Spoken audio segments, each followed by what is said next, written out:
it's Christine Vicente from Queen City Stamp Art, and I'm here today to share a project that I'm making in conjunction with a Stampin' Up! Holiday Catalog launch party. So if you are currently at the party and you are enjoying how things are going, you're going to love this video. I'm going to be showing you how to make the gift that I'm going to be giving should you make a purchase. So there's a gift with purchase associated with the party that I'm hosting tonight, which is September 9th, 2019.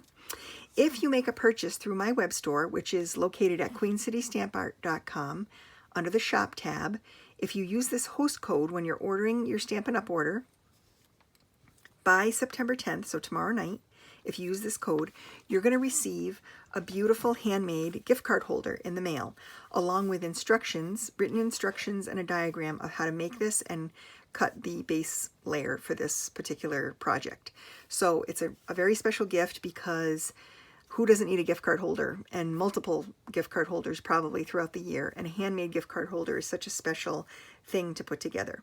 So this particular gift card holder is awesome because for two reasons. First of all, it's big enough that it will hold a gift card that's on a cardboard sheet. So this Amazon card is inside this cardboard thing, and this gift card holder is big enough to hold the whole thing and slide in there. What a beautiful presentation. The whole thing also fits in an A2 size envelope, even with the little ribbon tab.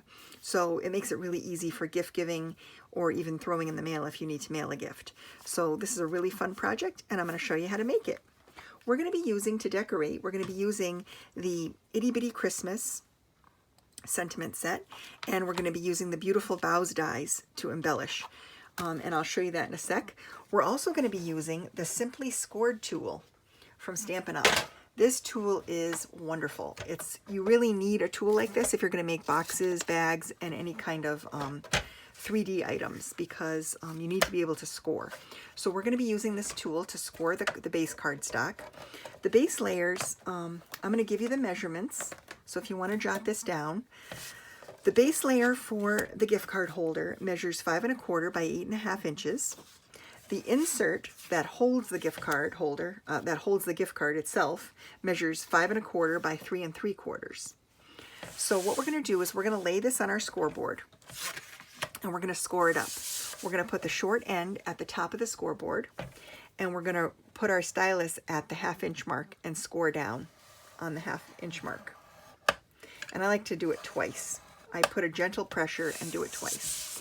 Then we're going to turn it and put the long edge against the top of the scoreboard, and we're going to score at 2 inches and 6 inches. And then that's all we have to do to score this piece.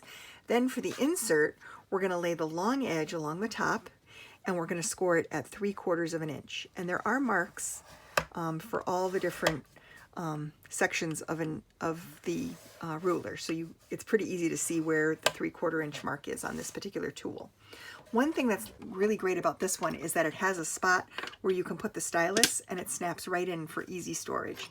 So this is a wonderful tool. If you don't have a scoreboard, I highly recommend this particular scoreboard. So now that the scoring is done, we're going to set this aside, and we're going to get out our scissors. So this particular project, I like to use a little bit bigger scissor when I'm cutting boxes, bags, and gift card holders, because I just feel like the shear is a little bit longer and you get a straighter cut. So for this, we don't need this section or this section to make this project. So I'm going to cut them out. I'm going to do a miter cut and cut on an angle up to the score line. Then I'm going to turn it, and on the score line, I'm going to slice this whole section right out of the project, just like that. And then I'm going to do it again on this side. I'm going to cut it at a diagonal right up to the score line, turn it, and cut on the score line to remove that piece, that section. And this is the finished base layer. So now what we're going to do is add some adhesive. So what you want to do is you need a very strong adhesive. A strong tape adhesive works best because it dries instantly. It is instant. It doesn't require any dry time, and this is a very strong adhesive. I don't recommend snail adhesive for boxes. It holds initially, but then it doesn't hold all the way to the end. This is called tear and tape. It's Stampin' Up's tear and tape, and literally you can tape and tear. So I'm going to be putting a layer of tape down here, And on that bottom flap I just did. And then you literally can just tear it off, which is really very, very convenient. I like to burnish it with my bone folder just to make sure it's on there good. And then I use my fingernail to pick up the release paper and tear that off. And now we're going to fold this over and then fold this over on top of it.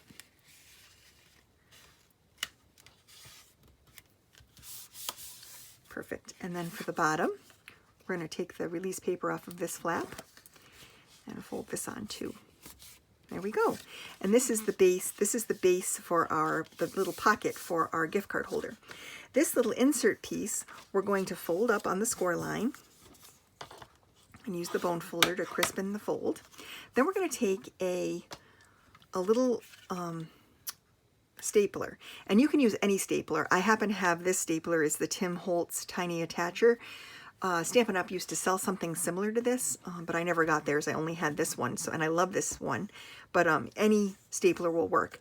And we're going to create a little matchbook fold from this particular piece. So what we can do now is get the gift card and I'll show you.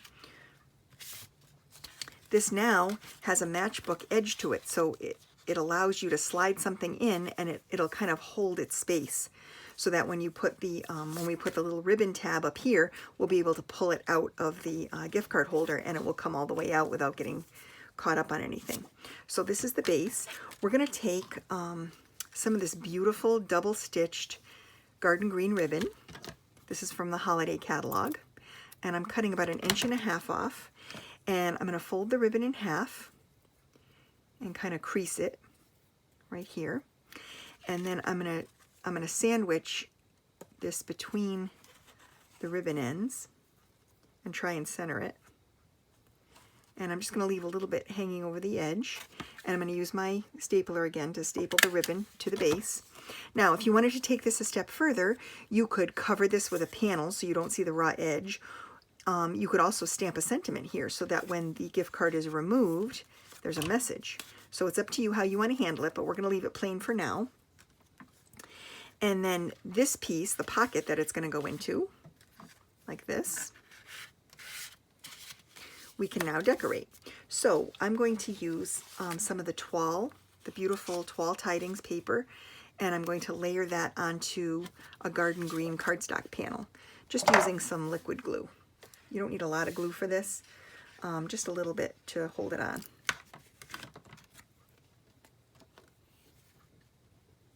The Toile Tidings Designer Series paper is one of my favorite holiday papers from the catalog.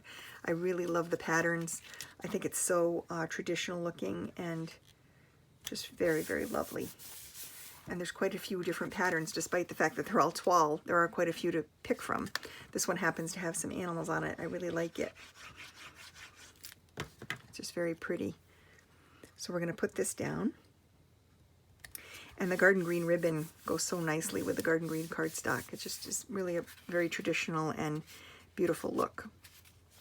So now to embellish this and decorate it a bit further, we're going to stamp the sentiment on this piece using garden green ink and Thinking of You at Christmas. And then of course we're going to take the 2-inch circle punch and punch this piece out. I'm just going to try and center that sentiment in a circle like that. And then we're going to use the Starburst punch to punch a red layer. And I'm going to put some glue on here.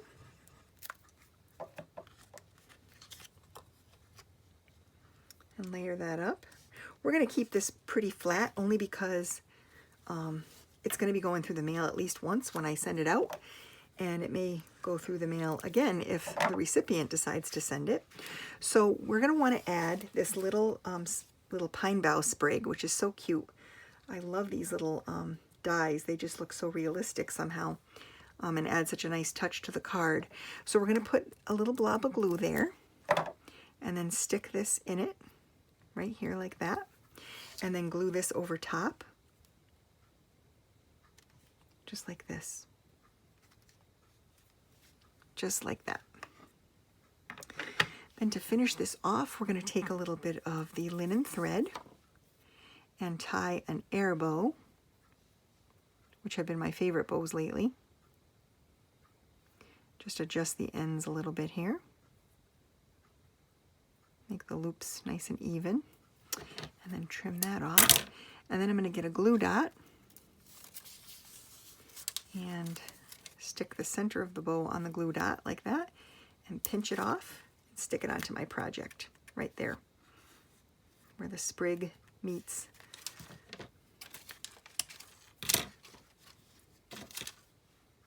And there we have it, folks. All set. Here's your gift card holder. Very quick and easy, wonderful project. You could make a couple dozen of these just to have on hand, or maybe a half dozen just to have on hand to use. So again, in order to receive one of these in the mail from me, along with the directions on how to make it, the typed written directions, you'll want to use this particular host code by Tuesday night, September 10th, and I will pop one of these in the mail to you. Thanks so much for watching. Have a great night.